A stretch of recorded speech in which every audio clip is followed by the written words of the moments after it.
Go. Testing 1 2 1 2. Testing testing. 1 2 1 2 1 2.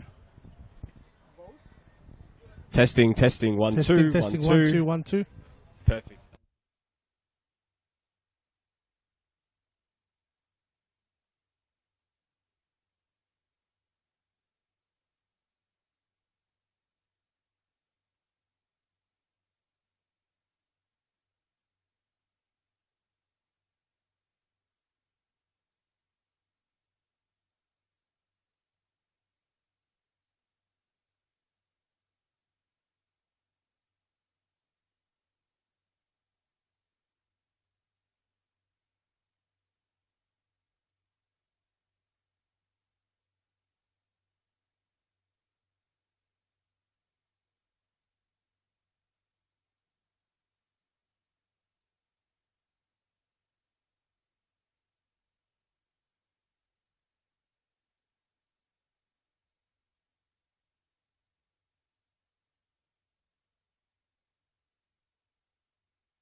Hello everybody and welcome to Avenger Park for this NPL Men's Victoria clash today between the reigning NPL Victoria champions Avondale and Green Gully.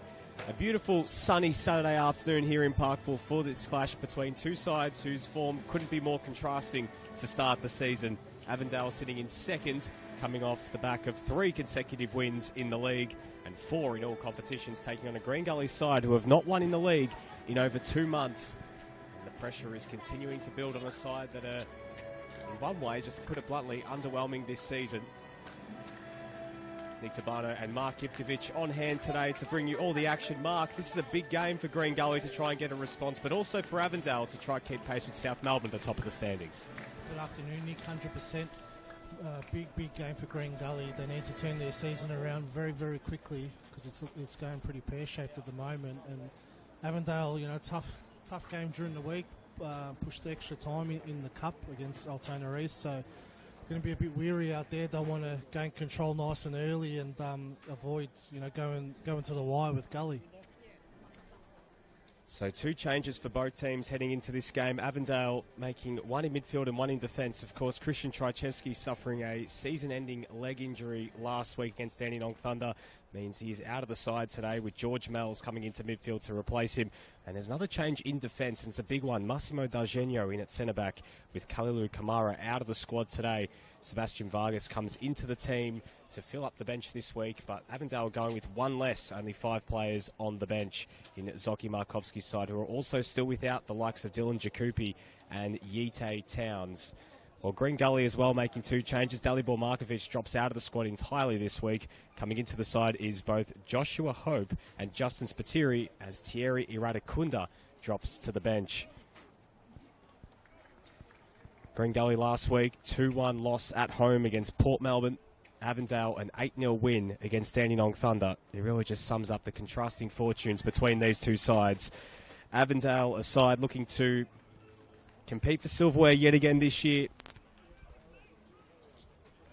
after winning the NPL Victoria double and still, as you mentioned a little bit earlier, Mark, in the Doherty Cup as well. As we're underway, Green Gully kicking in from left to right in their away grey kits. Avondale in their home blue kits, going from right to left today. As beautiful sunny afternoon here at Avenger Park. Plenty of action happening right across the NPL and VPL 1 today, is round 11 is well and truly underway in Victoria this weekend. So an early bit of pressure here from Green Gully. Matthew Crooks to take this throw in quickly, looking to play it into Hope. His pass is intercepted by Zinni. Comes back to Joshua Hope. His cross takes a deflection and rolls all the way through to Thomas Manos. But Mark, it's been tough for Green Gully this year.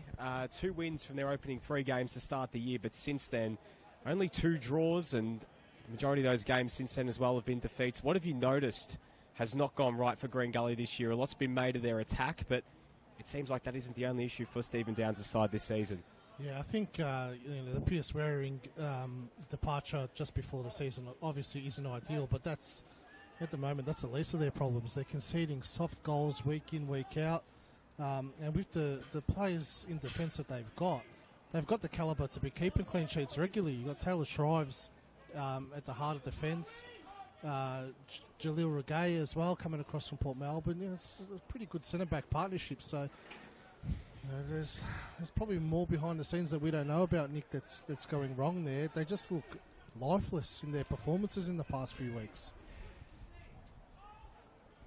Well, if they're going to respond, this is the game to do it. But we've been waiting for that Green Gully response for weeks, Mark. Their only win in all competitions coming against North Geelong Warriors in the Doherty Cup during that period of time. But right now they're sitting towards the bottom end of the standings. And to sum it up sort of a bit more brutally, they're almost kind of fortunate this season that only one team is going down, because if it was a normal season, they'd only be a point clear of the drop zone, which is unlike Green Gully from the last few years. Of course, though, back in 2018 when Stephen Downs took over, it was just before when they were playing in a promotion relegation playoff against the side that occupies last spot on the standings, Moreland City.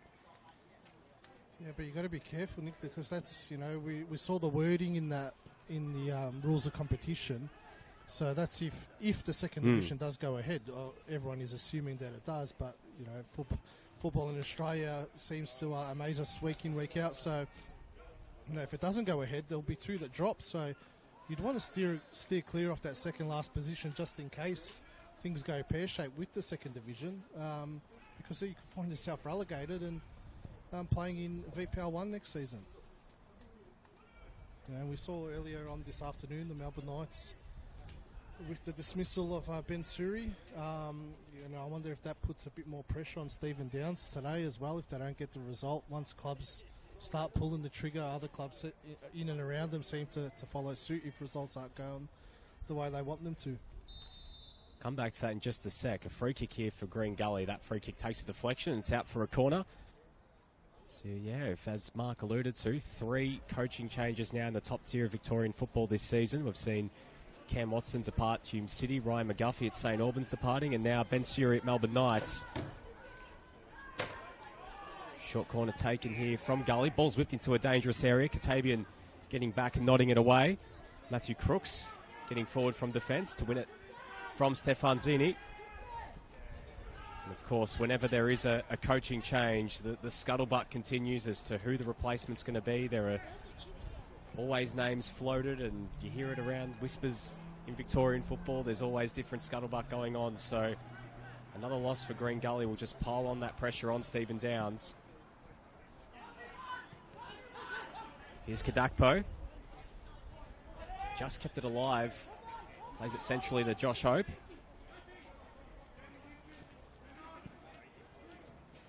Seems like with this Green Gully team, one thing noticed, Mark, in terms of a squad composition, they've got a lot of very similar players, very crafty players who get on the ball, like Luca Tavia here, but really just lacking a bit of steel in the middle of the park. 2 players like Jamie Latham and Gianluca Iannucci playing as 2-8s who, we're used to them playing further up the pitch. I mean, Jamie Latham was so key for Moreland City's survival hopes last season, playing further up, and Gianluca Iannucci's made a name for himself as a winger.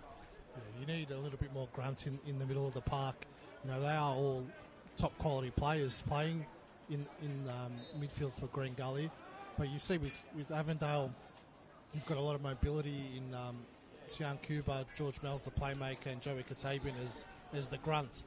Whereas Green Gully, it's just three playmakers. So when things start going tough in a game, it's no one's there to stand up and stamp the authority on the pitch. And also has been well documented, as you mentioned off the top, Mark. I mean, Green Gully have been basically playing without a recognised striker for the entire season. It's Mo Adam who's entrusted with the role leading the line today, but he's been one of many choices to start this season. Here's Stefan Zini, and it's a good challenge from Iannucci getting back to deny Zini the shooting opportunity. Kadakpo looking to feed through Mohamed Adam. That's not a bad ball. Dargenio getting back and puts the ball out for a corner. This is not a bad start at all here from Green Gully, putting Avondale under some pressure, playing quite direct, trying to play through the lines. Well, we've seen this season when my man Kamara isn't playing for Avondale, they're a little bit shaky at the back. Of course, Aidan Bryce is a top-level defender, but without his partner Kamara, Avondale's got quite a youthful defence today. So if Green Gully is ever going to score some goals, today's the day. Ball whipped to the near post from Iannucci, and it's cleared by Yusuf Ahmed. Kamara and Dylan Jacoupy, 2 of the big names out of that Avondale defence, from Adam El Hayek and Massimo Dargenio in the team today, as Iannucci looking to feed through Hope. Latham wins it back. Ball turned over again by Cuba. Spiteri.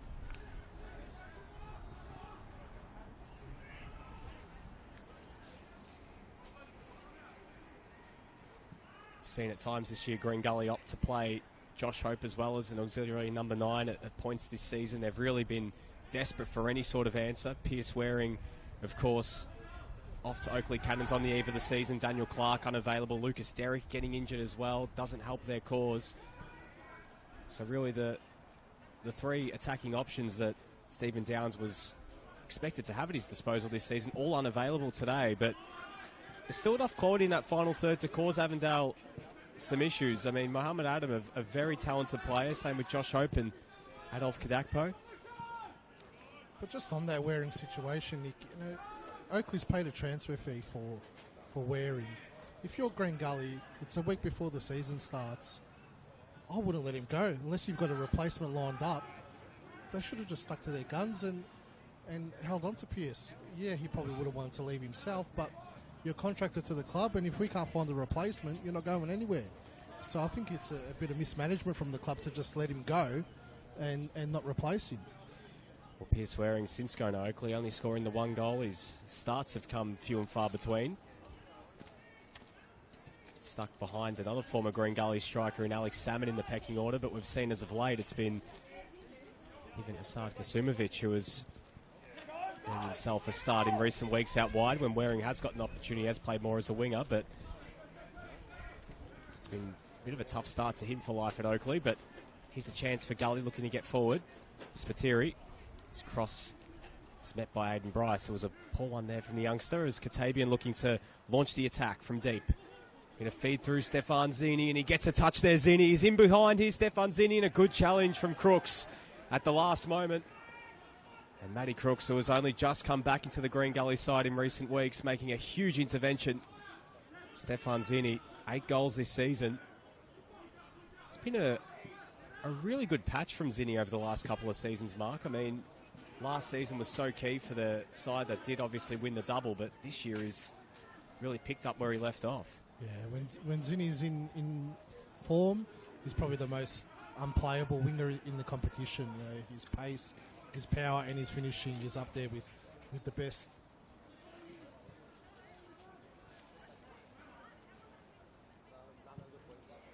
Bryce looking to play through Ahmed, but that's going to roll all the way through to Liam Driscoll. It's an interesting one with Avondale because ever since Liam Boland's departure, they've opted to essentially make Yusuf Ahmed their out number 9. They did sort of dabble with that a lot last season as well, but Yusuf Ahmed, who is naturally a winger, sort of shifting into play as that striker option. They do, of course, have George Ott as well in the squad. He is on the bench today. So it's really a tale of two different teams. Avondale finding an option with not the usual number 9, but they're making it work, while Green Gully haven't so far this season. Here's Mells. Pass intercepted by Yanucci. And back is Zini.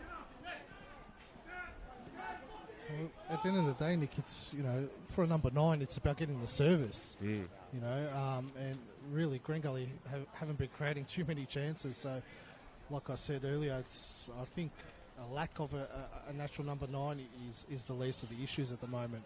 You know, if they're creating the chances regularly and they're missing them, that's a different story. Adam fed in behind. It's cross blocked by Bryce. Bounds there for a corner. So it's been an okay start from Green Gully. A little bit of energy in the early going of this game. Just played over 10 minutes here at Avenger Park.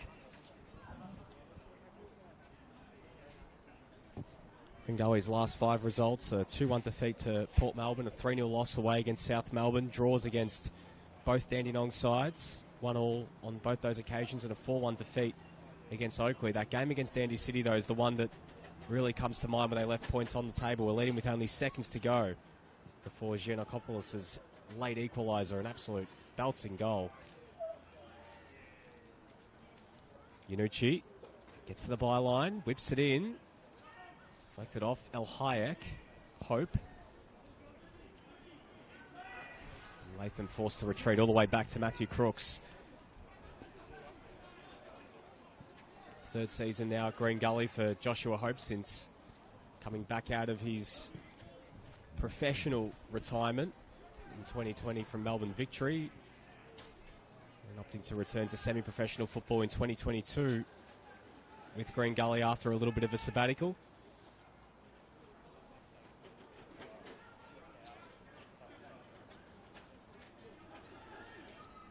Strong challenge on Spiteri, and referee Yanni Zizis waves play on. Ahmed, Mells, feeding Kerr. Immediately put under some sort of pressure there, Kerr. Have you seen his start to life at Avondale? I mean, he was a high-profile signing for the club, coming across from spending some time in Queensland as well as overseas in South Australia, but he's shown some bits so far since coming to Avenger Park. Yeah, it's been impressive. He's a little bit inconsistent, but you expect that with someone coming from interstate. Their first year is always a little bit difficult, moving state, finding accommodation, getting used to Melbourne life. NPL Victoria is obviously a lot different to NPL South Australia, so he's adapted quite well, and you'd expect him to get better and better as the season goes on. Here's Kadakpo. Feeds it back to Yanucci. He sprays it out wide to Hope. The line towards Muhammad Adam, and he tried to keep it alive, but it's out for a goal kick. And in those moments, Mark, I can't help but think every time Gully getting in a lot of good crossing positions, but when you don't have a tall striker who can compete in the air with the likes of Bryce and D'Argenio, it's just continues to hammer home the point, what they're missing up front this season. Yeah, you could see in that instance, it was the wrong run from Adam, and Hope had really nothing to play it to there. She was better off having a shot, to be honest. Avondale have had the wood over Green Gully in recent times. They haven't lost against Green Gully since the start of the 2021 season. A 2-0 win for Green Gully here at Avenger Park in the teeming rain that day. Getting it done with 10 players. Jay Davies was sent off that day for Green Gully. Since then, it's been basically all one-way traffic, but Gully did get a draw here in 2022. Last year it was Avondale winning 3-2. And also a 4-0 win as well, so hasn't always been easy going for Gully against the Avengers.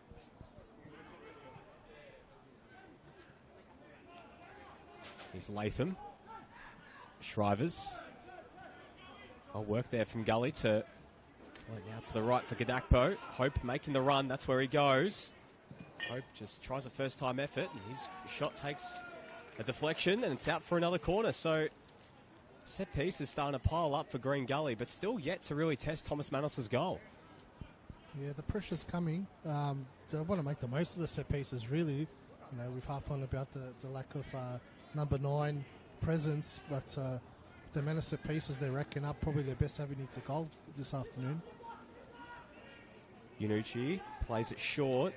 Latham, he whips it in. Not a bad ball into the back post, and it's across the face. I think it was, might have been Jalil Regaig who got the final touch on that. It was him and Josh Hope in that vicinity. We'll come back from Yanucci. Regaig was sizing it up at the back post, but Bryce was there to clear it away. So a bit better there from Green Gully, really starting to up the pressure on this Avondale defence. It's the sort of response that Stephen Downs would have wanted from Green Gully, just to come out and put Avondale on the back foot early. Don't give them a chance to really exercise control, because we know what happens when Avondale are able to get comfortable. They can really, really cause hurt to the opposition. Yeah, I think the first goal is so important today. You can see if Avondale gets the first, you'd imagine Green Gully's just going to drop their heads and think, here we go again. But if Gully can get the first one, they'll be up and about. Cuba turns it over. Crooks. Hope lets it run. Backs himself here against El Hayek. Good defending there from the youngster, denying Josh Hope a chance to get forward. Katabian. Feet there from Cuba, and he wins the free kick. Take that one quickly there, Cuba, but it's a poor ball, and it goes all the way to Matthew Crooks instead of finding Stefan Zini. Very eventful 12 months for Sian Cuba. Broke out at Altona last season and looked bound to sign for South Melbourne. Well, in fact, he had signed for South Melbourne, but then just before the start of the season, his bags were packed and he was on his way to Avenger Park. So South Melbourne's loss has definitely been Avondale's gain this season. Have you seen Cuba's first year for the Avengers? He's the perfect Avondale player, really. Mobile, quick, can finish, aggressive. That's the type of midfielder Avondale looks for. Here's Kadakpo. Sizzles it across the face looking for Adam, but it's cleared away. Gully getting a lot of joy down this right-hand side, especially Delph Kadakpo when he can get him behind with his speed. Zini just waits and assesses his options and feeds Yusuf Ahmed. Ahmed cuts inside on his right. He gets the shot. It's blocked. Cuba does well to keep the ball under control. Cuts it on his right. Sian Cuba! And just past the back post First warning shot fired there from the Avengers, and you can't afford to give Cuba any sort of space in that sort of area. Yeah, it would have been disappointing to concede like that.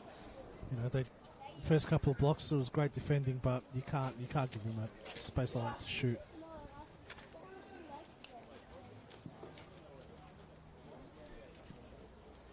Young Cuba, such a key part of that Altona side that finished just ahead of Green Gully on the standings last year to secure 6th spot on the ladder.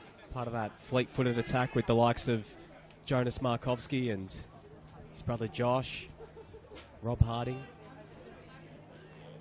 Ashton Alawalia, who's out for the season as well. Another absentee for Green Gully today,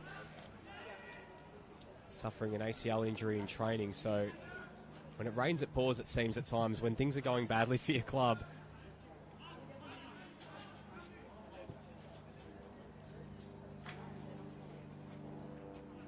A couple of players we haven't seen much of this season who are out of the matchday squad altogether. Dalibor Markovic and Adisu Bayu.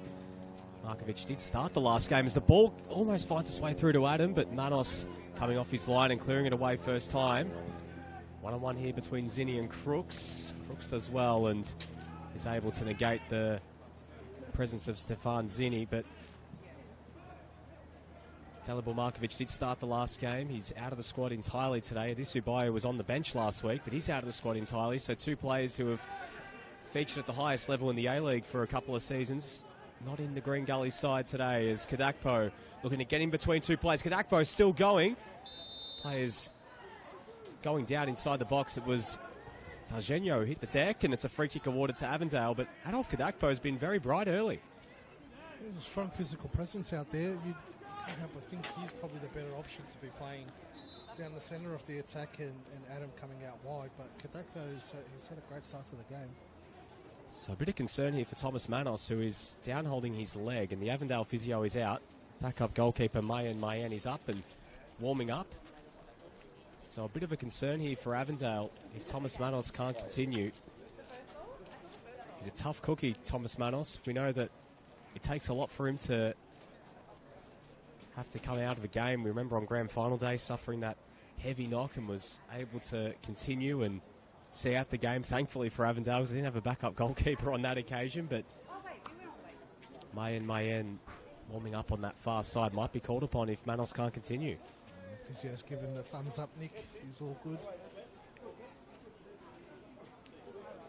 Good news for Avondale if Manos is good to continue. One of the premier goalkeepers in NPL Victoria, and there's the thumbs up from the physio. So false alarm there for the Avondale bench.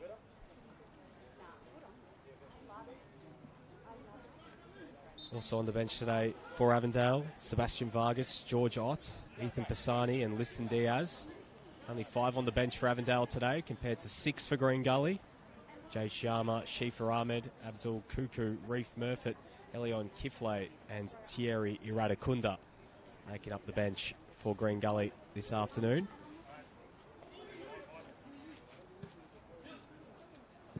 Mel's this pass is a tough one to reach Zinni, and it's out for a throw-in. So shout out to my favourite team manager in NPL, Ruben from Green Gully. I think he needs to get his eyes checked, Nick, because green and white clashes a lot less than this horrendous grey kit that Green Gully's rolled out with today. It's very difficult to see, especially with the sun where it is at the moment as well. It's shocking. Every team that's decided to go for a grey away kit this season, I think Football Victoria needs to ban the colour grey. Well, don't know if you saw St Albans last week, what the black numbers on the grey kits, it was also very difficult. Knights have got the grey kit as well, just a poor look, I reckon.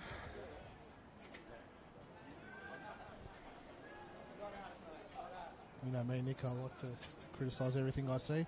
I was going to say that's number 2 on the Mark Ivkovic manifesto after short corners that need to be banned, so... And that's number 3, turnovers from your own throw-in. Can't stand that. Here's Carpenter, playing it short to Mel's. Avondale looking to build from midfield. George Mel's into the team today with Christian Trycheski out. It's a hammer blow to this Avondale team. Christian Trycheski, one of the best players in this competition, to say the least, as Ahmed wins the free kick. But We saw last week he was on the end of that horrid challenge from Jordan Smiley of Dandenong Thunder. Smiley was sent off and received a hefty ban after the game as well. And Trycheski, who I saw a little bit earlier with crutches, his season effectively over now. So a huge loss for Avondale after you think about just how key he's been to this side for so long. Yeah, what a bit of pill to swallow for Christian as well. You know, fair enough if it's you know, an ACL or something like that. It's just one of those things, but that injury is completely avoidable. Ball's floated into the area and it's cleared by Crooks, but it will be coming back. Especially on the eve of the pending second division, not the ideal time to suffer long-term injuries either. Christian would have been one of the first players to be penciled in for a contract in that second division. Absolutely, and I mean, you think about it, last season especially, just how key he was when they went for silverware in that midfield. But hopefully by the time next year rolls around, we see him back out in the pitch sooner rather than later. Such a key play to this Avondale team, but his absence opens up the door for George Malls to really stamp himself in the starting lineup at Avondale. Since coming across from Port Melbourne in the mid-season window last year, he only has sort of had to settle for a bench role. Not a bad replacement to have. Absolutely. Ball fed over the top, looking for Muhammad Adam.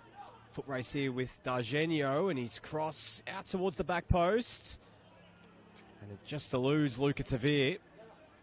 Muhammad Adam's speed causing some problems for Dargenio early. Kerker doing well to win possession. I think very little's been spoken about Avondale's production line, Nick. You know, everyone talks about the stars in their team, but this season, you know, they've got Alhayek, Darginho, Vargas has played a few games. You know, there's a lot of young players coming through from their junior system. You know, I know maybe 4 or 5 years ago they really started to invest into their junior program, and you know, you see with their junior results, they're you know, one of the best in Victoria. So starting to pay dividends for them. Well, interestingly enough, you're probably looking at two of the, in terms of JBMPL and youth team results, even Green Gully, their under 23 team has been absolutely flying this year. So you must wonder, I mean, there's something cooking down there in the under 23s. Maybe some of those players that have been playing well, reward for effort. We know Shifa Ahmed's in the squad today, but Philip Panuncio as well has been in some really good form for Green Gully in the 23s, and you just wonder, it has to be a matter of when, not if, especially considering how things have worked so far for Gully this year. Yeah, coaches are scared to throw some of these youngsters into the deep end, but we've seen time and time again, you know, the better ones tend to flourish when they're given their opportunity. You just mentioned Avondale, South Melbourne as well. You know, for a number of their junior products coming through. We've seen Luca College come through the ranks at Melbourne Knights. You know, you've got to start somewhere, and you know, if it's not working for you week in, week out at Green Gully, and your under 23s are flying, sometimes it's better off to look at some of those youngsters. Well, with that mid-season window coming in a matter of, well, it's not weeks, probably still another couple of months, but there'll be opportunities potentially for them to maybe drop down a division or go to a team that's maybe battling relegation and look to get some senior football to end the year.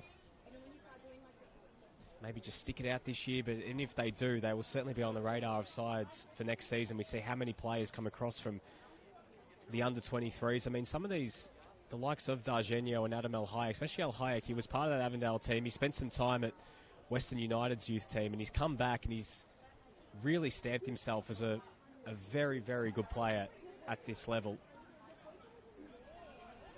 And the injury to Dylan Jacoupy has opened up the door for him to stamp himself in this team. And Dargenio, who spent some time at Melbourne Victory as well, coming back to Avondale, and good to see Zoran Markovski trusting them and giving them the opportunities. I mean, we've seen it as well with South Melbourne this year. The likes of the Inglesi brothers and Cooper Halfpenny and Boltong being in the squad quite a bit this season. So the opportunities are there for the youngsters, even for the sides competing for silverware. As here's Yusuf Ahmed, cuts inside, his shot just rolls along the deck, and it was an awkward one in the end, but it's out for a goal kick. Yeah, that just goes to show how, you know, Zoran Markovski and Esteban Quintas back their team and the way they play, and you know, are comfortable with giving youngsters a go. Even seen Oakley as of late give a few youngsters some opportunities off the bench. Roy Gregory and Luke Mensink was also on the bench against St Albans last week. Luke Mensink, of course, the nephew of Rick. Came on in the dying moments of the last couple of games, so good to see him saying on Tuesday. That was almost a specky there from Blake Carpenter on the back of Kadakpo. And Kadakpo is just a little bit worse for wear there, and we see him holding his shoulder a little bit. But Blake Carpenter, a bit of inspiration there from watching Jamie Elliott the other day, I think. That was something. Looks a little bit like Elliott, doesn't he? Yes. Here's Ahmed feeding Kerr. A few step overs from Kerr. Has a go on his left. It took a deflection. Jeez, they were scrambling there, Green Gully. Adam. It's just all blue shirts around him, just isolated up front there, Muhammad Adam. Yeah. Got a lot of ability, Muhammad Adam, but he's a player that has shown his best football is certainly in the wide areas, not necessarily leading the line. So as you mentioned, Mark, maybe shifting him and Adolf Kadakpo might actually be the best move just to make the most of Kadakpo's physicality against the much stronger Avondale centre-backs. Yeah, probably got a bit more pace than Kadakpo as well. So a player down in the middle of the park there for the Vengeance, Yusuf Ahmed, who was collected quite strongly there.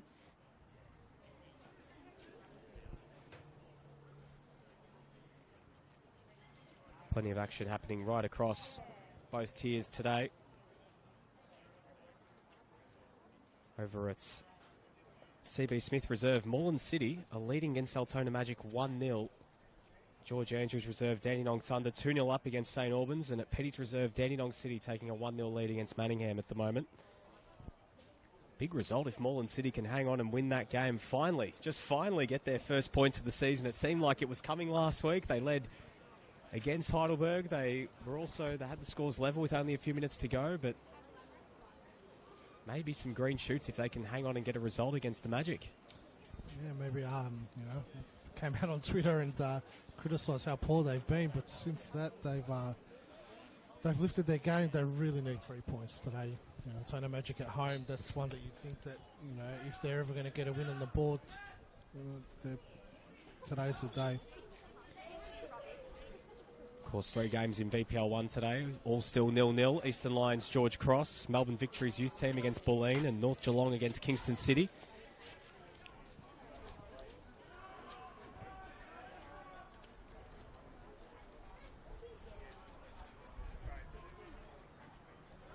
So far, so good for Green Gully, Nick. Half an hour into the game. Yeah, they've been able to hold firm and even frustrate Avondale a little bit, just quite resilient defensively going forward. They've shown a little bit, so this is exactly the sort of response that Stephen Downs and his coaching staff would have been hoping for, the likes of Tim Payton. And they just want to hang in the game as long as it goes. Like we said, Avondale played extra time during the week. A lot of these players that are playing today played in that game. They did make a couple of changes, but it was a fairly strong 11. Yeah, well, they were pushed by Altona East Phoenix, helmed by none other than Craig Filer, the former Werribee City assistant coach from last year. Did such a great job at pushing Avondale all the way. And who knows, if that game had gone to penalties, who knows what could have happened. We could have seen one of the great cup sets. Of course, Green Gully in action on Wednesday this week against Ballarat City at home. Avondale will believe that they will actually play the winner of North Sunshine Eagles or Western Suburbs in the next round as well. So here's a chance for Kerr to get forward down the right. Cuts inside, looking to get onto his left foot. Pass was blocked, and coming in late was Cuba, but his shot was always going to be a speculative one. It was deflected and goes through to Liam Driscoll.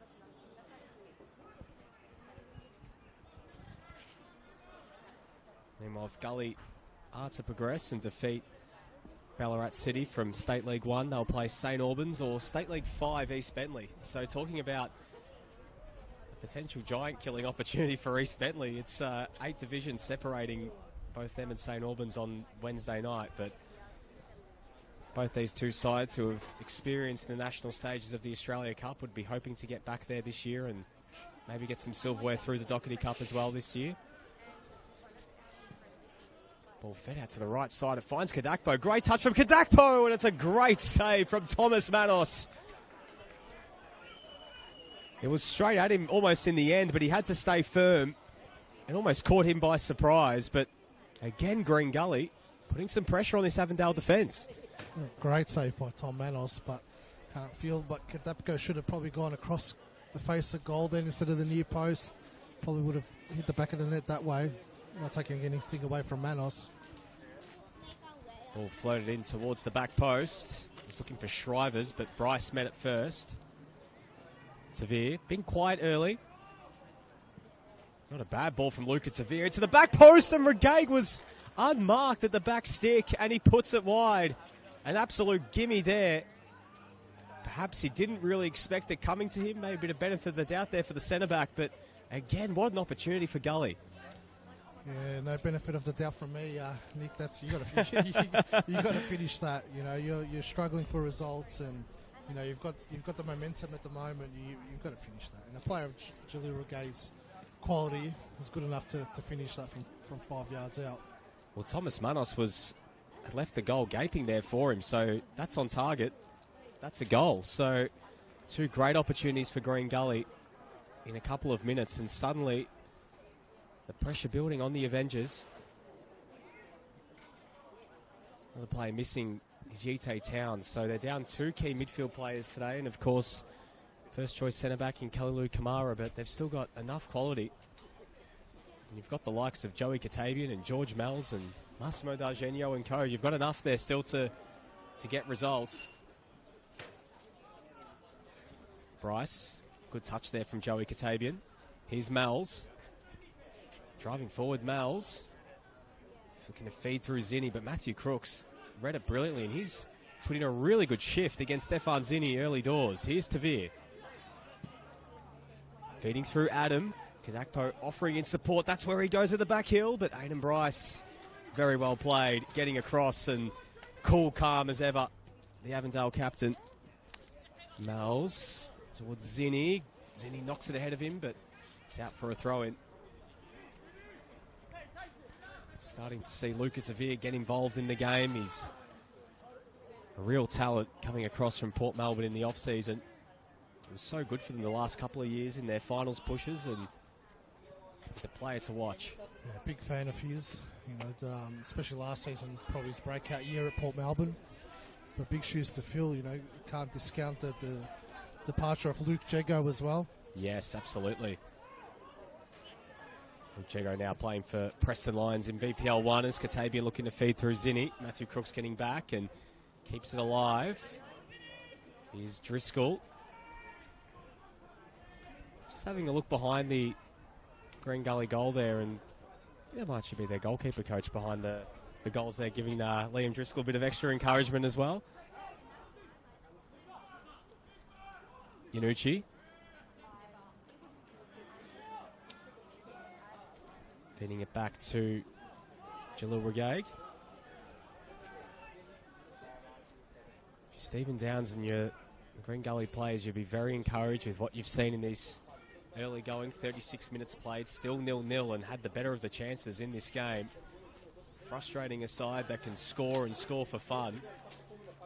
The one thing we have seen, there is a formula to beating Avondale. I mean, easily your mind goes back to around a month ago when they went to Petty's Reserve and what happened on that day against Manningham where they were defeated 3-0. We saw against Altona East what can be done when you can frustrate them. Of course, it was a weakened Avondale team. Wasn't entirely full strength, but certainly enough to beat the Phoenix. So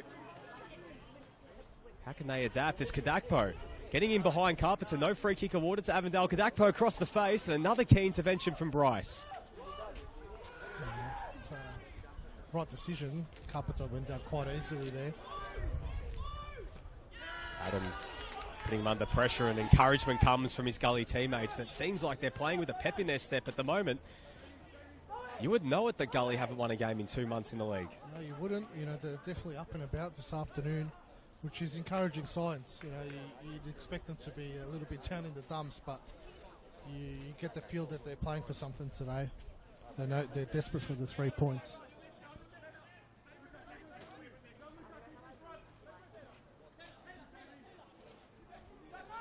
Dangerous throw there from Carpenter to play it in that area for Ahmed, but works out okay. Maybe not there as Tavir almost lunging across. Avondale living very dangerously there.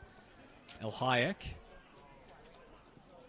playing through Kerr. It sits well for him. He goes to ground inside the box. And a penalty's awarded to Avondale. And the speed of Kerr causing some problems down the right-hand side. And just like that, Avondale showing their threat going forward, and they win the spot kick. Well, no risk, no reward, Nick. That risky pass by Carpenter just caught Gully off guard, and great pass by El Hayek. Oh, that's a big call for a penalty there. Well, it seemed like for a second, I thought that maybe Yannis Zizis was going to pay for simulation, and the decision has actually been reversed. So the assistant referee coming over from his view, and he felt that there was no free kick. And so no penalty. It's the right decision, Nick. Yeah, for me, watching that replay there, it looked like Kerr was the one that shrugged off the Green Gully defender. Well, he was one-on-one with Justin Spiteri, and he went to ground. It seemed like it was maybe just a collection of the bodies. There was not much in it at all, and the assistant referee coming across and overruling Yannis Zizis' initial decision. So Green Gully breathe a massive sigh of relief, because it would have been quite a harsh way to go behind if Avondale were able to make the most of it. And certainly Green Gully have been the better of the two sides to start this game, which is something we haven't seen much at all this season, saying that Green Gully have started stronger than their opposition. Well, they've just been given a lifeline, Nick. In 5 minutes to go, they should really just go for it now. Try Absolutely. and get a goal. Avondale be seeing that's been overturned. Green Gully's only 2 wins this season, coming against Moreland City and Manningham at home. So only 1 point on the road for them all year in that game against Dandenong City at Frank Holohan. So for them, even getting points on the road has just been so difficult. 7 points at home this year with that draw as well against Dandenong Thunder. Great challenge to win it back. Spiteri. Yanucci, sorry, it was Tavir looking to feed it through, but it's turned over. Out for a throw. Throw-in taken quickly. Kerr looking to get in behind, and Shrivers and Regag have been unmoved in the heart of that Green Gully defence. They have been rock solid, exactly probably what we thought we'd see from them this season. But another issue for Green Gully this year has also been discipline. They've had a lot of red cards this season, which hasn't helped their cause, especially in defence. Shrivers has missed games. They've had Abdul Kuku go down as well, so international duty. Yeah, that's always a sign of a frustrated team, Nick. Mm. You rarely see teams at the top end of the table getting regular disciplinary issues. And things are continually not going your way, tend to lash out a little bit more. Mm.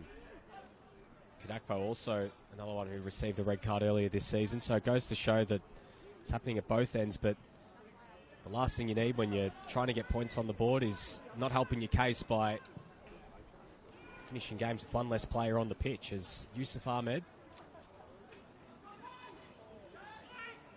looking very dangerously there. Ahmed dropping very deep, and Katabian was there to bail him out.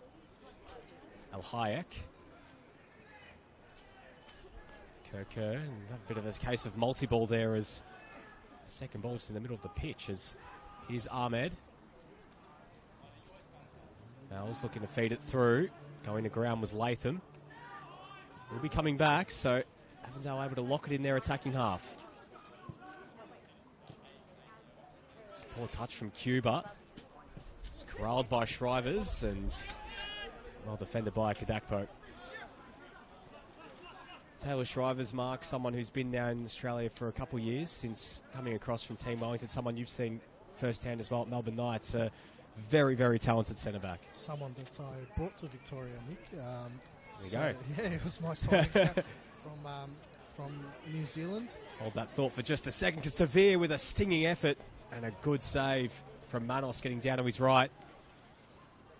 Hope whips it in. Good touch from Tavir. Getting it back onto his left. Looking to try and get himself in a crossing position, Luca Tavir.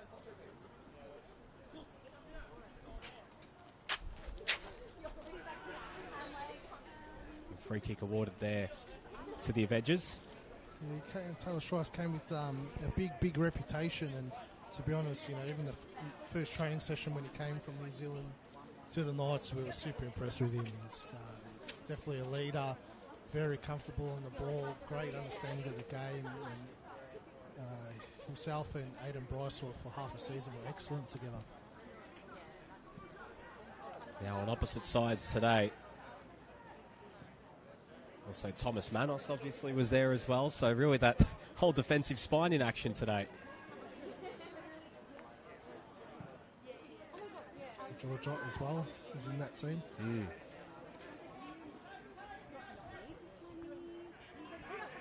Dargenio under pressure from Muhammad Adam and almost turned it over. Carpenter. Well played again by Kadakpo, and I've got to say, Adelph Kadakpo has really impressed me in the early stages of this game. Nice little battle there with Blake Carpenter on this near side as Carpenter looking to launch that throw towards Zini. Crooks goes to ground and a free kick's awarded against Stefan Zini. Matthew Crooks has done a really good job against Zini in the early going. Yeah, he's been excellent, Crooks. It's a big loss for Green Gully last season. He missed the bulk of the season with a broken leg from memory. And he's only just come back in the last few weeks. He's on the ground here after that challenge from Zini. Coming towards half-time here, Green Gully have been the better of the two sides in case you've missed it. A couple great chances for Jalil Regag having one of the better ones, and Adelph Kadakpo. Avondale having probably their best chance through Sian Cuba. And of course had a penalty that was given for a matter of seconds but was reversed after the assistant referee intervened. It's about time we saw decisions like that too, Nick. Very rarely do you see a poor decision overturned like that. So just going around the grounds, Altona Magic have equalised against Moreland City. 1-1 there. It's 2-1 to Dandenong City at Petty's Reserve. Lambatteries and Jack Webster on the score sheet. Dufton pulling one back for Manningham, and Dandenong Thunder 2-0 up against St Albans at George Andrews Reserve. So the exact response that Adam Pinnock would have been hoping for from Thunder after their disappointing 8-0 loss last week against the Avengers. Over in VPL 1, Melbourne Victory 2-0 up against Bulleen. League leaders, Melbourne Victory, still undefeated, their academy side. It's been an incredible start to the year for them since their promotion from NPL 3, or now known as VPL 2. Well, they conceded 4 goals all season. Very, very impressive. Led by Matthew Bozanovsky and Joshua and Sarah. But the big question always happens with the academy sides. What happens when the scholarship players go into the off-season? That next wave of players have to come through, but there's a lot of talent there under Joe Palacides. Saw Western United last year, a very similar sort of season. Perhaps not this dominant, but played some brilliant football and was so close to promotion, but just fell away at the end.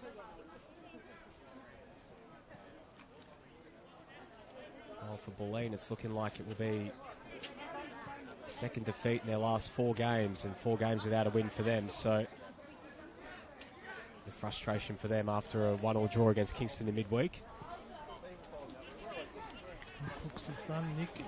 Looks like Green Gully's preparing a substitution. Well, it's disappointing for Green Gully because Matthew Crooks has been so good for them to start this game, and he's just come back from injury, and the last thing they need is for him to miss more time. Just waiting a confirmation of who's going to be brought on, but Avondale looking to try and exploit that space. Kadakpo's filled in it right back for the time being. Carpenter looking to feed through Kerr. He's come out now to this left-hand side. His cross is blocked. It's out for a throw, so we'll see if that sub is now made by Gully. And it's going to be Jay Chiama who's coming on here for Matthew Crooks. So Chiama, who's a natural left-back, slotting in there, and Justin Spiteri now shifting out to right back to fill in. Should have waited a minute for the half to finish to make the sub, in my opinion. Yeah, just used the free window. Yep. but perhaps they just wanted to play it a little bit safer. But nonetheless, Carpenter sizzles it across the face, and Regaig puts it out for a corner. So last chance here for Avondale before the break.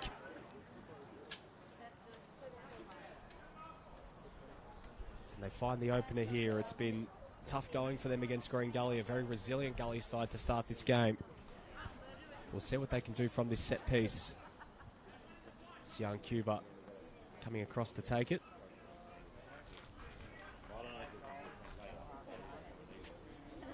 Cuba floats it in towards the back post. Bryce got a head to it, back across the face, and Mel's header was on goal. It's cleared off the line, and Ahmed puts it over, and that's the end of the first half. So a great chance there for Avondale to end the first half there. Some desperate defending from Green Gully, but the scores remain goalless as we head into the break. Mark, a tightly fought first half, but Green Gully can go in feeling quite confident with the way they've started this game. Yeah, 100%. Very impressive from Green Gully. Type of performance you expect with a team that's got their backs against the wall and everything to play for. Avondale a little bit flat.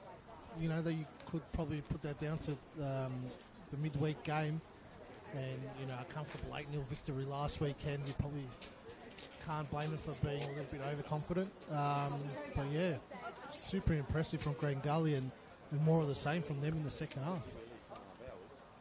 Well, Avondale had a penalty shout that was waved away. It was given and then reversed after Kerr went to ground inside the Avondale penalty area. Green Gully had two good opportunities through Adolf Kadakpo and Jalil Regaig. But Avondale's best chance of that first half coming right at the end there. George Mel's goal-bound header was cleared off the goal line. But nonetheless, scores remain 0-0 as we'll take a quick break here at Adventure Park and come back on the other side of this for the entire second half. It's Avondale 0, Green Gully 0.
Welcome back to Avenger Park for this round 11 NPL Men's Victoria clash between Avondale and Green Gully. Score here is still 0-0. Green Gully are out on the pitch and getting ready to resume proceedings in what's been a tightly contested affair so far. Green Gully, who have come into this game without a win in the league in 2 months, have been pushing the reigning champions to the brink so far. They have really been putting Avondale under all sorts of pressure, and arguably being the better of the two teams in the opening 45 minutes. We'll see what sort of response both teams has after the half-time break. Nick Tabano, Mark Ivkovic on hand to take you through the second half here in Parkville. Mark, I mean, what are you expecting from this second half? Are you expecting this game to open up with both teams chasing the game, or more of the same, a bit more cagey that we've seen from both teams? I reckon it'll open up a fair bit more as the game goes on, Nick. Avondale will get a bit more weary, a bit more tired, and start running out of legs. So they'd want to start the second half like a house on fire, really, and get the first goal, because Green Gully's been good value for money today, and good sign as well, out early before Avondale onto the pitch. So they're a side with a point to prove today. One change already made in this game, with Matthew Crooks forced off with an injury, replaced by Jay Chiama just before the half-time break. Doesn't look like there's been any other changes during the intervals, so we're just about ready to go for the start of the second half here at Avenger Park. Avondale will kick things off in their home blue kits, going from left to right. Green Gully in their away grey kits going from right to left, as Yanni Zizas just getting everything in order. Plenty of action happening right across the first and second tiers of Victorian football today. We'll bring you those updates as they come. 4 3 p.m. kickoffs today. More action later on tonight as well. As we're underway here for this second half, Avondale looking to keep the pressure on South Melbourne, who lead the league at the moment, top of the table, undefeated to start this season. Avondale looking to put a bit of pressure on South before they return to action. Green Gully, as we spoke about, still looking for that first win in quite some time to try and mount a big second half of the season and try and turn things around for them, as Stefan Zini looking to feed through Kerr. Here's Cuba. El Hayek. Kerr. This cross is blocked and it's out for a throw-in. I don't know if you've noticed, Mark, but it seems like the DJ here at Avenger Park has forgotten to pause the music as the soundtrack of AC/DC to start this first half. Luckily, it's a good song, Nick. Zini shoots from range, and it's just wide from Stefan Zini. Their top goal scorer this season, Zini, with 8 goals in 10 games. He has been electric to start this year. Some of the other players up there, Yusuf Ahmed with 5, Kerr 4. Liston Diaz, who's on the bench with 3 goals, and he has a bit of a moniker of being a super sub, so expect him at some point in this second half. Yeah, Green Gully's going to have to get their goal before Diaz comes on.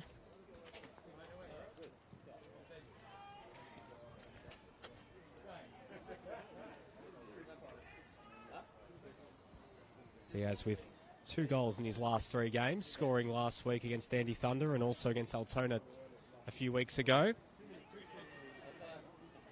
Ball fed through from Mells. Shriver's getting across and putting it into touch. Last week, Stefan Zini scoring a hat-trick against Dandenong Thunder. Yusuf Ahmed with 2, and George Ott as well on the score sheet that day. Finally getting off the mark this season. It's a bit of a thing about scoring at George Andrews Reserve, George Ott.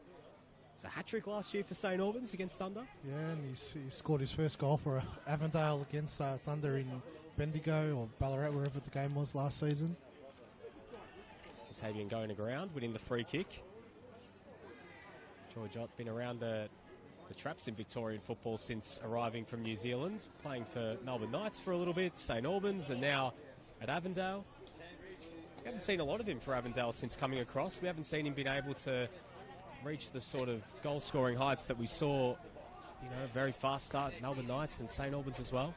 He's got a lot of potential, George. He's still very young, 21, 22 years of age. So he's still got a lot of development to go. Such a big frame for his age. It's much more physical presence up front to what Yusuf Ahmed is, who's a lot more speedy as he's on the ground here, Ahmed, and just seems like he's clutching onto his leg. Funny story about George Ott, Nick, another signing of mine that brought him to Victoria. I remember when we signed him, the board at Melbourne Knights were questioning why did we bring him over, who's this guy, looks like he's no good, whatever.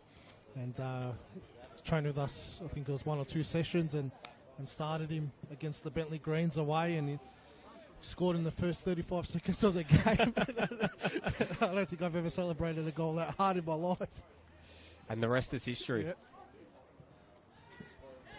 Turned over by Cuba in a very dangerous area. Tavir looking to feed through Hope.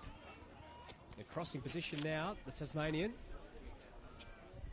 Puts it in, and it's easy collect for Thomas Manos in the end. We'll expect we'll see George Ott at some stage in this second half. Many of those New Zealanders who have made the trip across the Tasman to NPL Victoria football. Here's Mel's.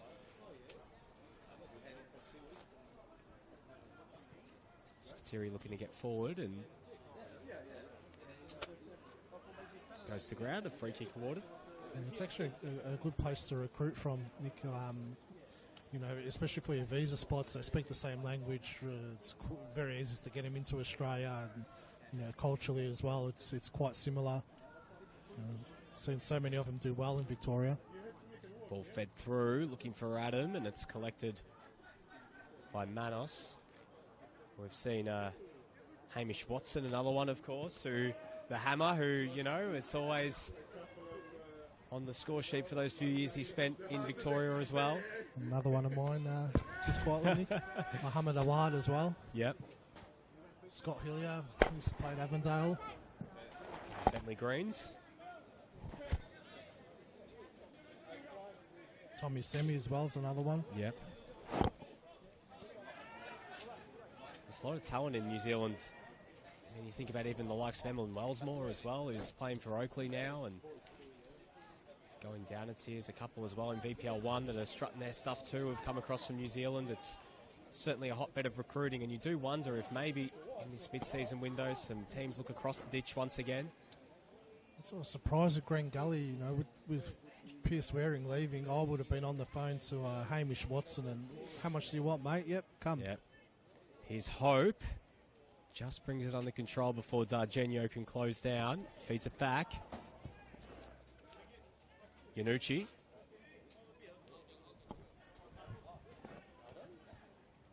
Good pass out wide for Spiteri. Set up well for him.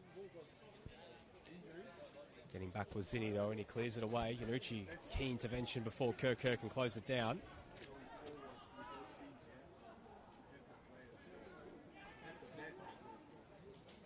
Gianluca Yanucci's third year at Green Gully since signing from Melbourne Victory in 2022.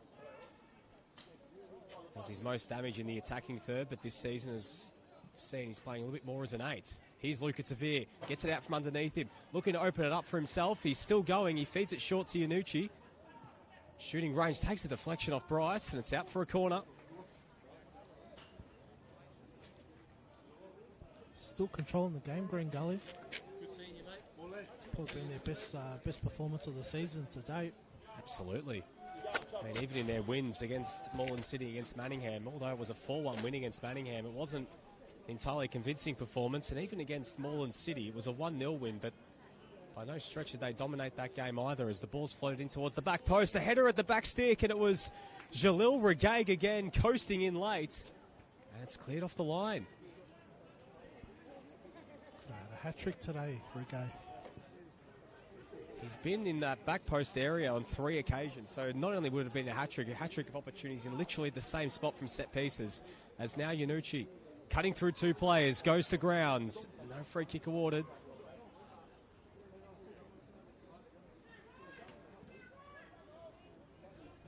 Here is Regaig again.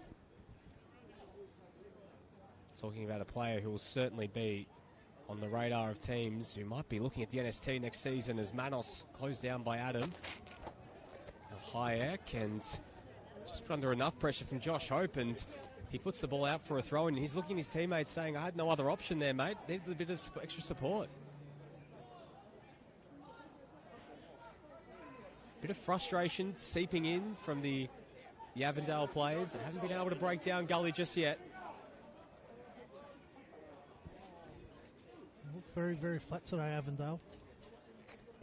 Just wonder if the log of games that they've had over the last little while, cup action in midweek, maybe just taking its toll. If maybe Zoki Markovsky needs to look at making a substitution at some point, as Adams' shot is saved by Manos. Gonna play it quickly, and he finds Cuba.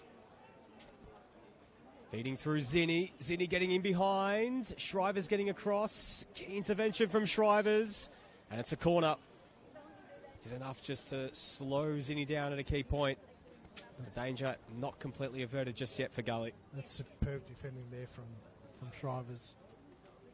Zinni with his pace. Shriver's just held him up. Blocked it at the right time. Kadapko was making a big surge back to help out in defence and just pulled up a little bit short, holding his hamstring. Yeah, that's last thing Green Gully need is yet another injury. Carpenter floated in, headed out towards the back post. Chiama clears it away. Alhayek turned over, and now Luca Tavir is in behind. Katavian's getting back. Tavir just waits, stops props. Getting back to help out as well was D'Argenio, and his pass just eludes Jamie Latham. Here's Hope. Tavir trying to create some more space for himself, Luca Tavir. Floats it into the back post. Latham back across the face towards Adam, but the flag is up. And once again, Green Gully causing all sorts of pressure for this Avondale defence. And Luca Tavir getting that key intervention, but just slowed down at a key point. Got to back yourself there. 1v1. Had the momentum as well. Joey Katabian's no Usain Bolt, really. Tavir could have beaten him for pace there. You've got to back yourself. Just go through on goal, have a shot. So Adolf Kadakpo looks like he might be forced off here, at least even just to get some treatment. He was just lying on the ground for a second, and referee Yanni Zizis went over to help him up. Yeah, I think he's in a bit of trouble. Yeah, it looks like his number may be called here, Mark. Yeah, I was watching him track back when Zinni broke through, and he was going full tilt and just pulled up and was holding his hamstring. He might have, I don't think he tore it, but he would have pulled something. Yeah. So on the bench for Green Gully, still got Shifa Ahmed, Kellyanne Kiflay, backup goalkeeper Reef Murphy, Thierry Iradikunda, and Abdul Kuku. You'd think Shifa Ahmed is the natural replacement, an attacking option. And Kadakpo's gone aground again. Jeez, they're probably two best players today, Crooks and now Kadapko, going down. Like you said before, Nick, when it rains, it pours. It's a hailstorm at Green Gully Reserve. Absolutely. And yet, it's still 0-0. It's still right there for them to potentially win this game. And to hammer home the point, they've been the better side in this game so far. So play will continue. Gully will play on with 10 for the time being. So wait to make that substitution. Ruben Todorovsky rushing over and getting in the ear of the referee, as it will be Shifa Ahmed, who's coming on here for Adolf Kadakpo, one of the youngsters who's been in some really good form in the under-23s. He's had a few opportunities this season, still yet to open up his account in senior football, but one to keep an eye on. That's why he's the best in the business, Nick. Ruben, it's just slowing down the play there. Avondale were away with a quick throw. He was onto it straight away, Rubes, as here's Kerr. Receiving in a one-on-one, well defended by Chama. Just seem very leggy at the moment, Avondale. Just that usual zip and in there, and then pep in their step just isn't there at the moment. So noticeably very quiet on the pitch. Usually they're probably the most vocal side in the competition. Here's Ahmed cutting inside. His first touch is Shifa Ahmed, and that's just over the bar. And a positive start to this game for Shifa Ahmed. His first touch, putting the Avondale defence under some pressure. Well, why not? Come onto the pitch. put your presence, make your fullback know that you're here to play.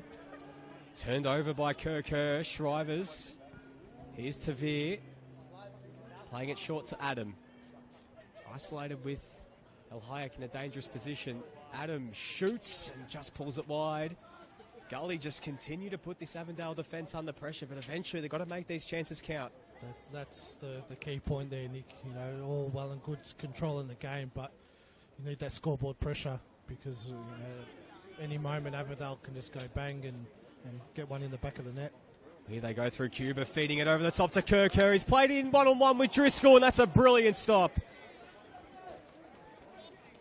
Oh, you literally spoke it into existence there, Mark. It almost seemed like Avondale were just about to open the scoring there, but that's a good stop. Green Gully would have been devastated to concede like that. Well, here you go, Gully back the other way through Hope. Has Adam alongside him. Hope cuts inside, hits it on his right, deflected off D'Argenio. Falls to Ahmed. Plays it back to Latham. Centrally to Yanucci, under pressure from Kerr. Composes ever Yanucci. Hope brings it under control, and his shot was always rising, and it's out for a goal kick. Just can't underestimate how important Kalalu Kamara is to this Avondale side. No disrespect to D'Argenio, he's holding his own, but Kamara's presence, he can every time he's out for Avondale, they just seem to be under a lot more pressure than usual. Avondale still yet to turn to their bench just yet. Listen, Diaz and George Ott, the two names that really stand out as amongst the options who may be called upon at some point. Here's Zinni cutting inside, looking for Kerr. Another good intervention from Sharma. Tavir, who's really got involved in this second half so far, finds Ahmed, looking back for Tavir. Sets a real task for him, but he might just chase it down. D'Argenio gets across and makes a key intervention. And it's out for a throw-in.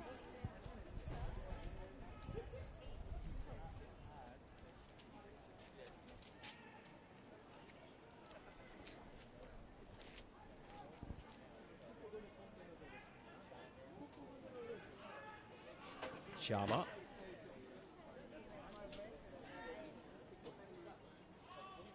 Here's Adam. Nucci plays it over the top, and it's nodded away by Aiden Bryce. Avondale spring back the other way.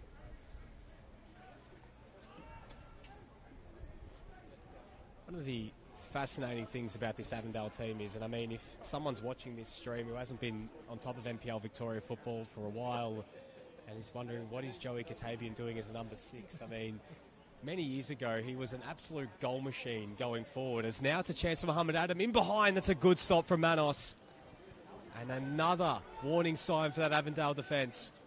Great save from Manos. But yeah, Joe Katabian, his form for the Melbourne Victory youth side when they got promoted, he scored like 30 goals in NPL2 back then, and got recruited to the Brisbane Roar as an attacker on the back of that. I think on a scholarship deal as well, Victory for a bit too, and he signed for Avondale where he initially was a striker, and then a couple of years ago it was he's number 6 now, so showing his versatility with all those attacking options. He had to reinvent his game to be able to really solidify himself in this Avondale team, and I tell you what, he has been a very, very handy number 6. Yeah. He's probably one of the key cogs in the Avondale midfield.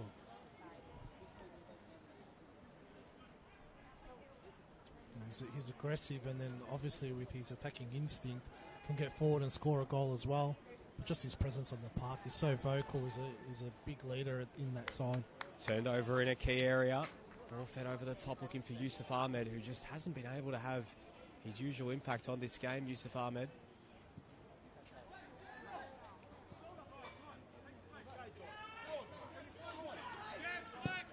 Jama.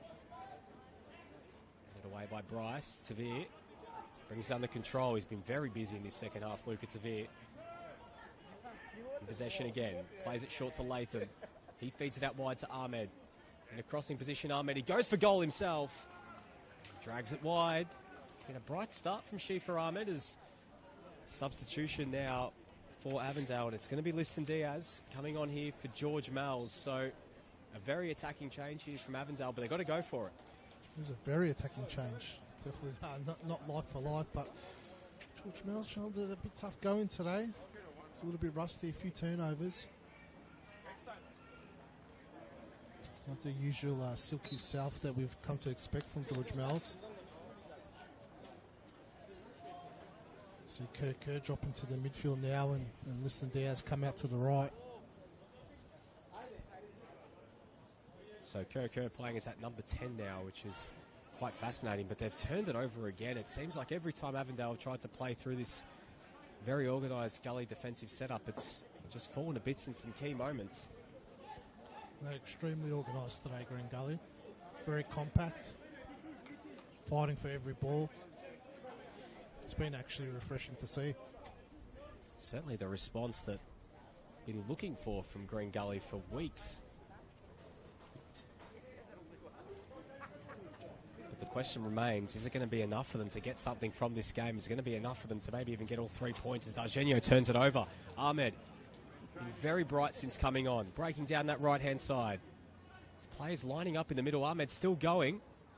Dargenio goes to ground, and it's out for a corner.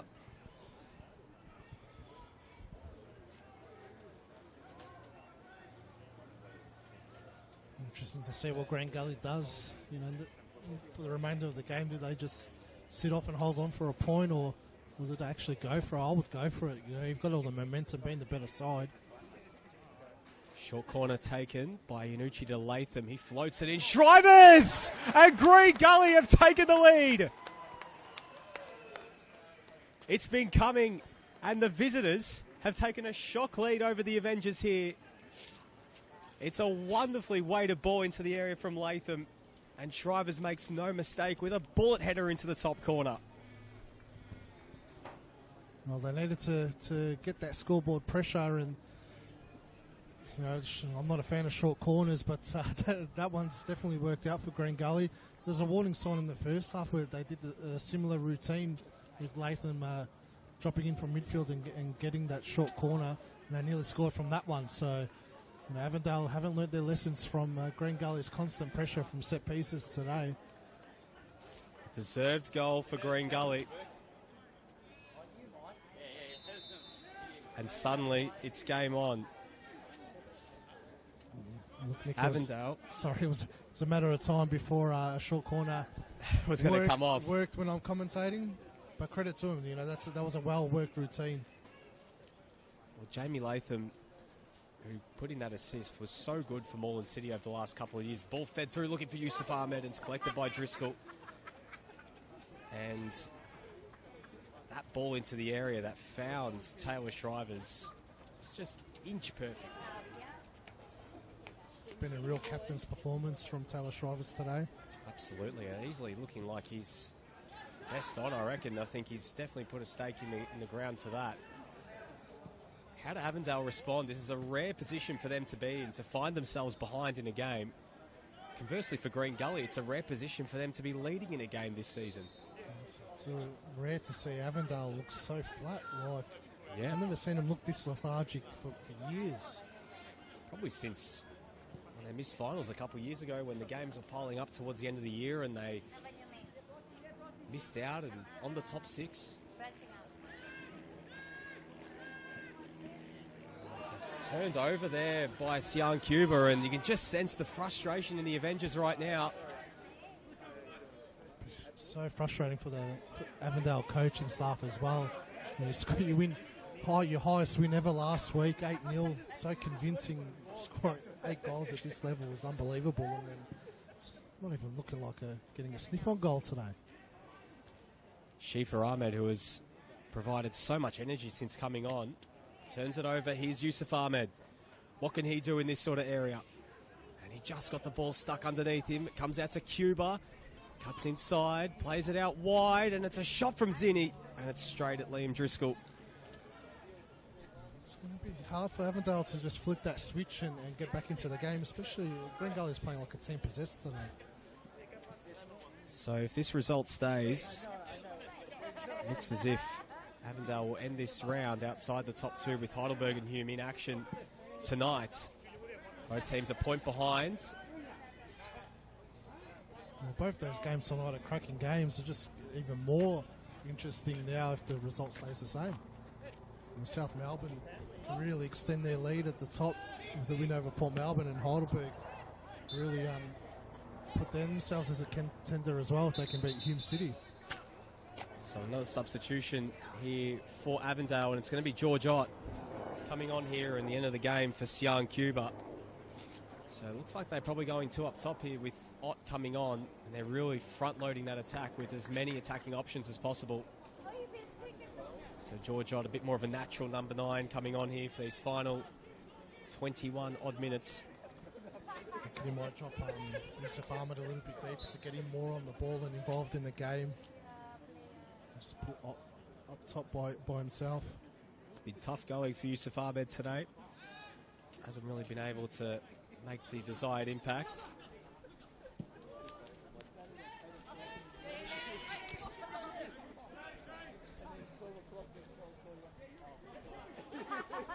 Well, there's been question marks on Stephen Downs in the last couple of weeks. One thing you can say is that the players are still definitely playing for him, because you can see it on the pitch. They're fighting for every ball, and they're a team desperate for points. And credit to Stephen Downs, he's really organised his team well today. And this is what he'd be expecting to see every week from them. Inucci. Great touch there from El Hayek. Diaz making the run. Good touch there from Diaz. Kerr just a bit heavy there, and Regaig is there to get across and clear it away. Ahmed and Tavir battle on this near side, and Ahmed wins possession and does well to hold off Luca Tavir. Luca Tavir has really helped spark this second half performance from Green Gully. After a bit of a quiet opening, he's really got involved, playing a little bit more centrally in this half and starting to impose his will a little bit more in this contest. But the incredible thing about this performance from Green Gully is they're doing this in the second half with injuries to key players. Matthew Crooks went down just before half-time, and Adolf Kadakpo went down as well early in the second half. So they've showed tremendous resilience. Haven't looked like wilting at all today, bar maybe a couple chances Avondale have had. There was a one-on-one a little bit earlier for Kerr, but other than that, it's really been all Green Gully. Yeah, spot on, Nick. Kerr looked back at that chance, and that would have been the game changer. Go 1-0 up, Green Gully probably dropped their heads a bit, and Avondale would have just gone into cruise control. But now, heavy legs, lethargic as it is, very difficult for them to get back into the game. Big intervention there from Sharma, but it might work out here for George Ott, and he's looking to feed through El Hayek, but it's a poor ball, but they will get a throw in here for the Avengers.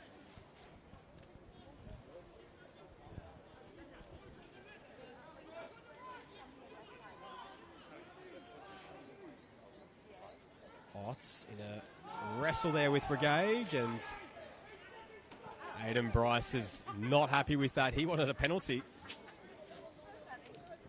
But Jalil Regaig was all over George Ott.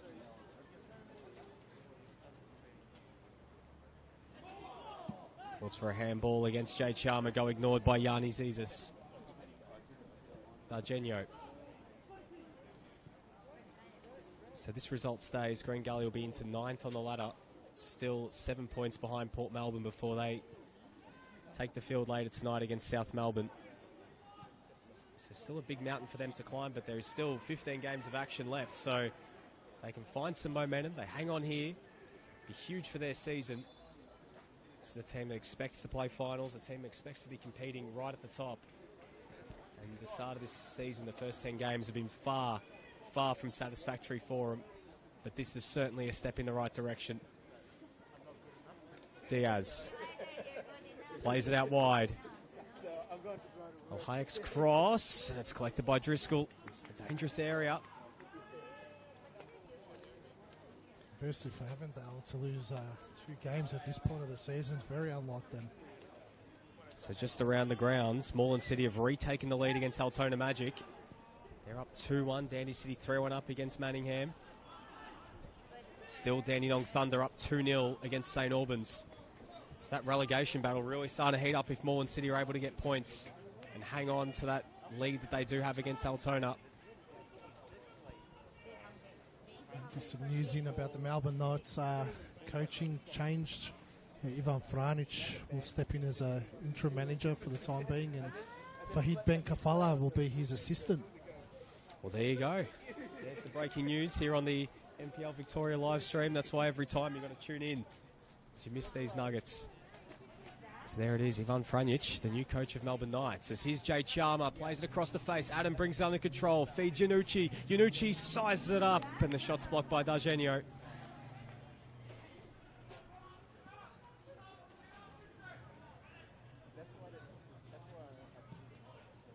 Tavir feeds it out wide. Chalmer whips it in. Not a bad ball in. Ahmed brings it under control. His shot's blocked. D'Argenio did well. Clears it away. Zinni does well. Keeps it under his control and wins the free kick. I feel like Grand Gully need another goal in this one, Nick. Look, that last 10 minutes, you haven't won for a long time. Every ball that comes into your defensive line, you're going to be quite nervous and pretty easy to make a mistake, and Avondale to find a way to get a goal to get back into the game. So I just feel like Grand Gully need another one just to really cement themselves in this one.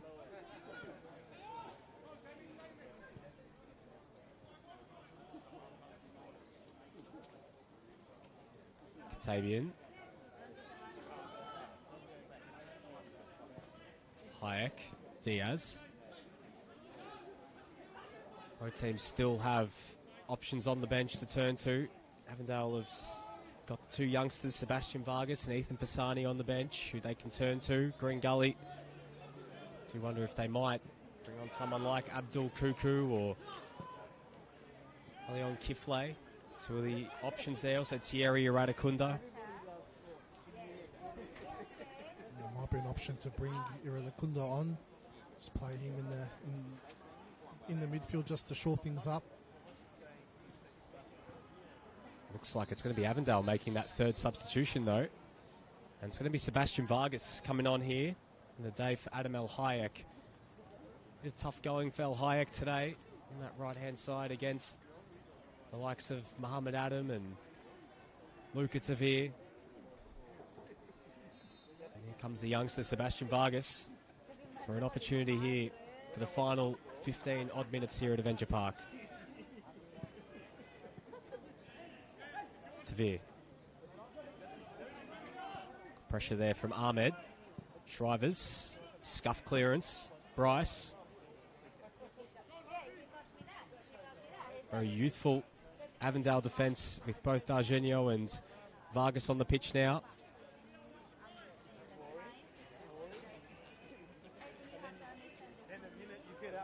See how well organised Green Gully are behind the ball, just not allowing Avondale to get any sort of space as Vargas feeds through. Regaig goes to ground. No free kick awarded, but great recovery from Jalil Regaig. He's looking to chase down Vargas here. And it's going to be a free kick to Green Gully. It's really good play from Jalil Regaig. He has been, talk about Taylor Shrivers has been great. Jalil Regaig has had a very good game as well. Yeah, both of them key to the way Green Gully has been playing. Defensively very solid, and even, attacking, it's either one or the other getting involved. Well, if Regaig had scored, I mean, it'd be tough to separate the two between when it comes to the votes, because really, Shrivers' goal probably is the reason why he's just ahead. He's also just, probably had a little bit more of an impact than Regaig, but Regaig's also been just as impressive. Hope finding Ahmed. Isolated here with Carpenter. Well played, and a strong challenge from D'Argenio. It's been excellent since he's come on, Chief Ahmed. Kerr finds Zinni, brings it under control. Zinni bearing down on Regaig. Cuts inside, and that's a great intervention again from the Gully defender. Will come back. Kerr. Going to create some space for himself, but he's well corralled by Taylor Shrivers, and they're going to have to retreat all the way back. In fact, it's turned over. Well played from Josh Hope. Ahmed looking to get forward. Big challenge from D'Argenio, but coming across was Hope again. He has Adam in the middle. Hope looking to go himself, and a big challenge there from D'Argenio. He's fought really hard today, D'Argenio, slotting in for Kamara at centre-back, and had to be good there against Josh Hope. Yeah, superb tackle. Always risky sliding in the box, but It's a great recovery run. Timed his tackle to perfection. Jalil Regag, we saw last season playing for Port Melbourne just how impressive he was after coming into the NPL system after a couple of years with Western United. Player with a very, very bright future. Very versatile, can also play at fullback as well, but I think he's found that role at centre-back alongside Taylor Shrivers, and I think Green Gully shouldn't be even thinking about tinkering it at the moment, because that certainly has them on their way for only their second clean sheet of the season. 100%. It's been a vintage Green Gully performance, really. Mm. We've got the Avondale coaching staff, 3 Green Gully legends there, in Markowski, Vargas and Fleming. Taken them back a few years. Ball looking for Diaz. Driscoll comes off his line and clears it away, but it's going to sit for Vargas. Big challenge there, him and Ahmed. Regag just happy to slow things down a little bit. Even the subs for Avondale haven't really been able to impose their will. Listen, Diaz, who's usually so integral in these moments. He's so good at, just creating something out of nothing, but maybe there's something here. He feeds through Kerr. Kerr across the face looking for Rotts. Takes a deflection. Driscoll saves. Another almost curse to the commentator moment there, because listen, Diaz almost kick-starting that attacking opportunity. Green Gully's just fighting and scrapping for everything. I think credit's got to go to them. They've stifled Avondale in every aspect. Stifled their attack, midfield they've been dominating, putting them under threat when they're going forward. So, the Green Gully coaching staff's really done their homework and formulated a plan that's really worked for them tonight. Well, just over 10 minutes remain. And that's all that separates Green Gully from their first win in the league since the end of February. It's been a long time in the making for them.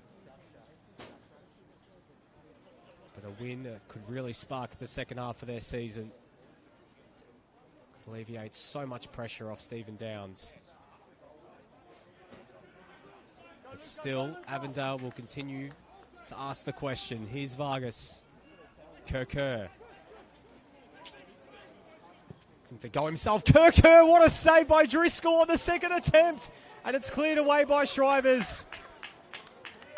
Kerr had the space. He loaded up.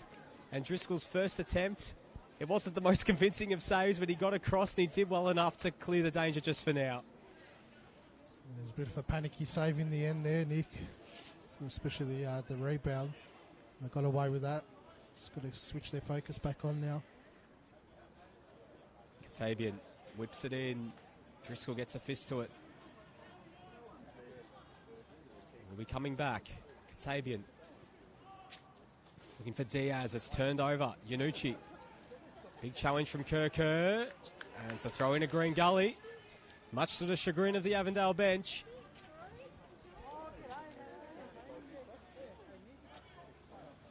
There's 10 minutes to go, Nick. I think Lockie Flanagan can breathe a sigh of relief. That humble pie was almost fully defrosted. Put it back in the freezer for another week. I can tell you he will be probably one of the more happiest of all the NPL pundits if this result stays. Just looking across the NPL landscape, there's been a big turn of events at CB Smith Reserve. Altona now leading against Moreland City 3-2. Heading into the final few minutes of that game. As Diaz and a big collision there with him and Shrivers. Living dangerously as well there, Driscoll. Dandenong Thunder 2-0 up against St Albans. Manningham have set up a grandstand finish against Dandenong City. Ben Everson just scoring a penalty there. George Lambatteridis with a double for Dandenong City. Very rare to see Lambatteridis get on the score sheet. Not once, but twice. In VPL 1, North Geelong Warriors leading 2-0 against Kingston City on their way towards their first win of the season at Elco Park. So, potential big result for Joey Didalitz's side. Eastern Lions 2-1 up against George Cross, and Melbourne Victory 3-2 up against Bulleen. Here, it's still 1-0 to Green Gully. Free kick awarded against Yanucci, and that's going to be a yellow card. I'll be looking at bringing Iannucci off now after that yellow card. 8 minutes to go. Well, you would be looking at Iradakunda now, wouldn't you? Yeah, you know Avondale's going to come. You're going to have to make a few more of those fouls in the middle of the park. Vargas turns it over to Veer, looking to play through Adam. It's Bryce getting back. Well played to just curtail the impact of Muhammad Adam for a second. Bryce, route one ball towards Diaz. Out for a throw.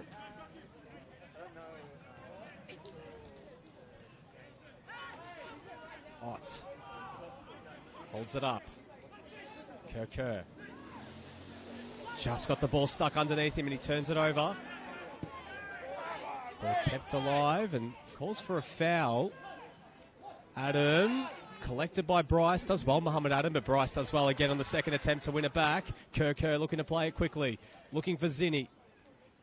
Can he keep it alive? He just can, but in the end he just puts it out for a throw-in. Perhaps, probably that's all he could do there. This game just going up a notch a little bit. Some strong challenges flying in from both teams. You can sense the desperation from Green Gully that they know what's on the line here.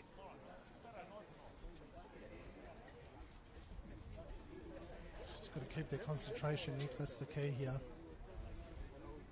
Been so good up until now. Bryce. He's just hit that one well ahead of Vargas, who's had to work hard to keep it alive. That's a good challenge from Luca Tavir. That is well played. And all we can do is just send it long. It's met by Bryce again, who's been the constant for Avondale today.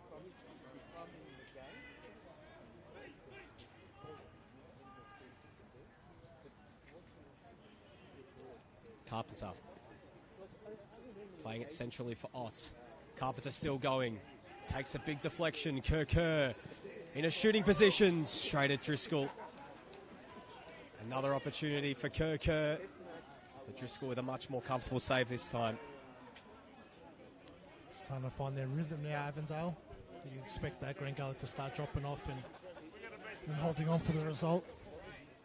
Much better interplay from this Avondale attack, but still their search for that equaliser continues.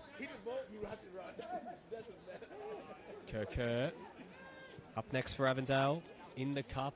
Well, sorry, they're not in the cup next. That's their round 6 game. It's still a while away, but a clash against South Melbourne at Lakeside, which shapes up to be an absolute cracker, a grand final rematch. I'm sure South Melbourne will be up for that one, trying to get a bit of revenge on Avondale, but Avondale won't want to go into that game with a loss to their name. And after that, Port Melbourne at home, Dandy City away, and St Albans at home. Green Gully, Ballarat City at home in the cup during the week, and then back at home again against St Albans. And Knights away, Moreland City away, Hume at home. So a very, very favourable run for Green Gully. If they can hang on here, 3 games that they'd look at and think potentially really kickstart our season from here.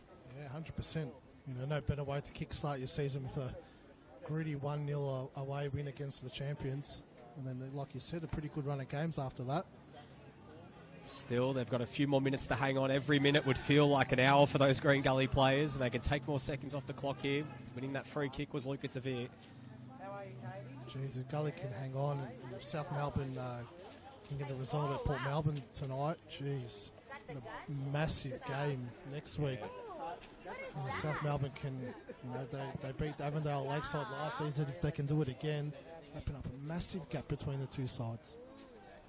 I believe they've won the last 2 games at Lakeside against Avondale. Yeah. I remember that famous comeback in 2022 as well. So they've definitely got the wood over Avondale at Lakeside. Not so much at neutral venues, but that's a story for another day. Nonetheless, if this result stays, South Melbourne win tonight and maybe a bit of a favourable result in that Heidelberg-Hume game, the premiership race could be, they could really kick clear in the coming week as that ball's fed through Adam. And he's offside. So, Avondale search for an equaliser, looking to kickstart it from here once again. They've got to go and go quickly. I wonder there probably won't be too much stoppage time, maybe only 3 or 4 minutes at the absolute most as well. Diaz does well, plays that wide to Vargas. He's turned it over, good defending from Jay Chiama, who's put in a real good shift since coming on for Matty Crooks. Excellent Kerr charmer. turns it over. Yanucci putting a tireless shift in the middle of the park today. Kerr winning it back. One-on-one with Tavir. Free kick awarded to Avondale, and we're coming together there between Kerr and Tavir and Katabian as well. Bodies falling everywhere at the moment. Katabian looking over the top for one of Carpenter or Zinni. Couldn't find neither of them. It's turned over. Hope, big challenge from D'Argenio, and a free kick awarded to Green Gully. See Ruben Todorovsky on that far side. The first one up there with the arms up. He got his wish, as it looks like Gully will make that substitution as well. A few tired bodies hitting the deck for Green Gully. You can see Yanucci up in front of us. Josh Hope, of course, winning that free kick. Not long to go now, Nick. I feel like there'll be a couple more chances for Avondale. Just need to hang on, Green Gully. Well, you'd think now as well that Yanni Ziz is going to be adding all this time back on. So as much as this might suit Green Gully by just taking the sting out of the game for just a second, it's going to mean it's all going to come back later on, because they're going to have to defend for a few more minutes. Yanni Ziz is calling Gianluca Yanucci to exit the pitch if he's injured, or in fact maybe he's actually going to be substituted off here. Gianluca Yanucci, he's obviously on a yellow card as well, so a sensible substitution from Green Gully.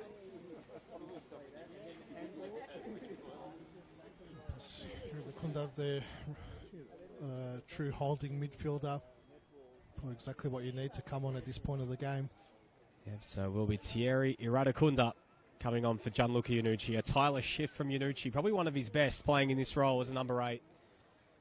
Playing out of position this season, but that was a really, really solid performance from him. Just tireless, doing it, probably doing more of the role that, you know, you're not usually accustomed to. Usually he's getting it done in the attacking third, but today in defence, it's been where he's done his best work. So there'll be 5 minutes of added time. So plenty of time remains for Avondale to find an equaliser. Green Gully, 5 more minutes for them to hang on and try and close this one out. Latham. Ball fed over the top. The flag is up for offside against Ahmed. I feel like Green Gully's really drawn a line in the sand today. You know, they always had the excuse, oh, but no striker, but this, but that. I think it feels like there's enough with the excuses and just put in a performance, and they've done that today. It's a good reference point for them for the rest of the season. Absolutely. Well, the mentality should be when you're playing in this competition, especially if a team of Green Gully's ilk, and even Avondale, it doesn't matter the absentees. If you've got the players available, you well and truly have enough to get results. You can look at all the absentees, you can look at the departures, but there is still enough quality in this Green Gully team, as we've seen today, to match it with the best.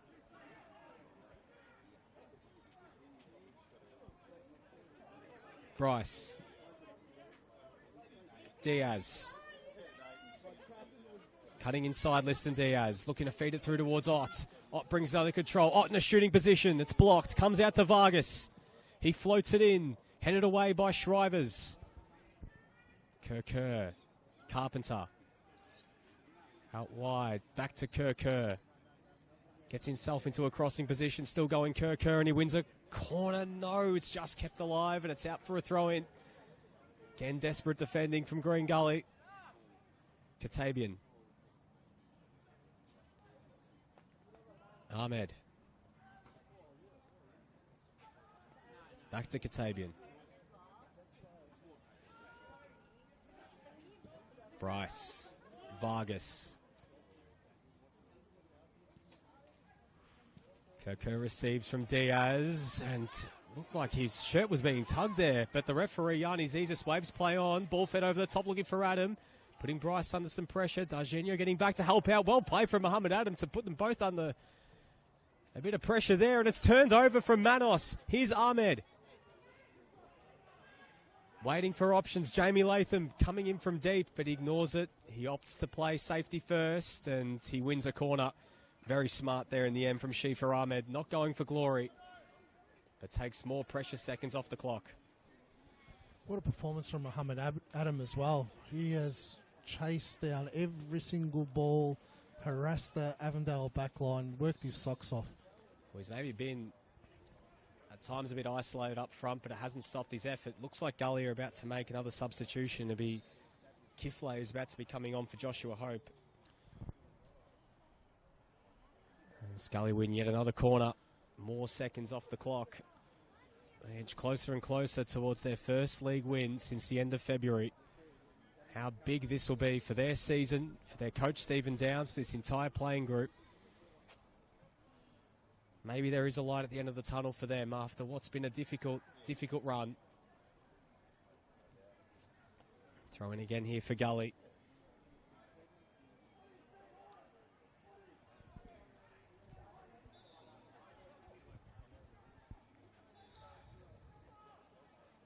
And just a bit of confusion here. It just seems like whether Gully going to make that substitution or just going to keep play rolling. I guess going to hold it for now.